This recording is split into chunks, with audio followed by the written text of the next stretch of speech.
শক্তিৰ মাজতো এক ৰাজনৈতিক চেতনা জাগৃত হৈছে।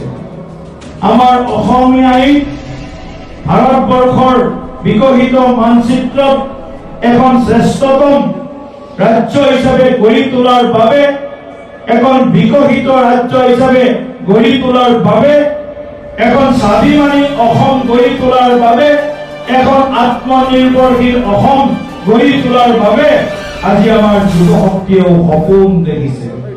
যিসকল যুৱক যুৱতীয়ে এটা সময় পাৰ কৰি গৈছে, যি সময় আছিল অবিভক্ত, যি সময় আছিল আমাৰ অধিকাৰ কাঢ়ি লৈ যোৱাৰ সময়, যি সময় আছিল মেধাৰ ভিত্তিত নহয়, যাৰ অৰ্থ বল আছে, যাৰ কোনোবা নেতা আছে চিনাকি, তেনেকুৱা নেতাৰ চিনাকি অমহি বমহি বা অৰ্থবল থকা তেনেকুৱা যুৱক যুৱতীয়ে কিছু এক অংশই চৰকাৰী চাকৰি পাবলৈহে সক্ষম হৈছিল।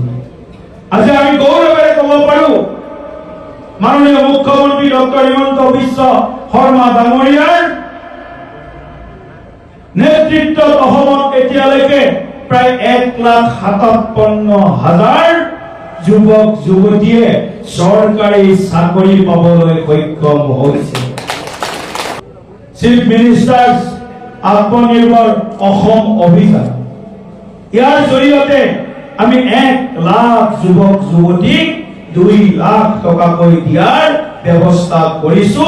অহা 7 তাৰিখৰ পৰা 7 ফেব্ৰুৱাৰীৰ পৰা 15 ফেব্ৰুৱাৰীৰ ভিতৰত অসমৰ প্ৰতিটো সমষ্টিত 600ৰ পৰা 700, কৰবাত 800 এনেকুৱা যুৱক যুৱতীয়ে 2 লাখ টকাকৈ আত্মসংস্থাপনৰ বাবে, কৰ্ম সংস্থাপনৰ বাবে, স্বনিৰ্ভৰশীল হোৱাৰ বাবে এই ধনৰাশি লাভ কৰিব 7 ফেব্ৰুৱাৰীৰ পৰা।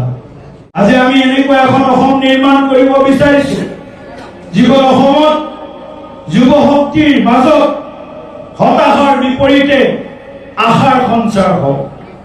আমি এনেকুৱা এখন অসম নিৰ্মাণ কৰিব বিচাৰিছো, যিখন অসমত মেধাই গুৰুত্ব পাওক, ধনে য'ত গুৰুত্ব নাপায় সেইটোত আমি বিশেষভাৱে চিন্তা, বিশেষভাৱে আমি ব্যৱস্থা গ্ৰহণ কৰি ধনৰ বিনিময়ত নহয়, মেধাৰ বিনিময়ত চাকৰি পোৱাটো আমি অগ্ৰাধিকাৰ দিছো।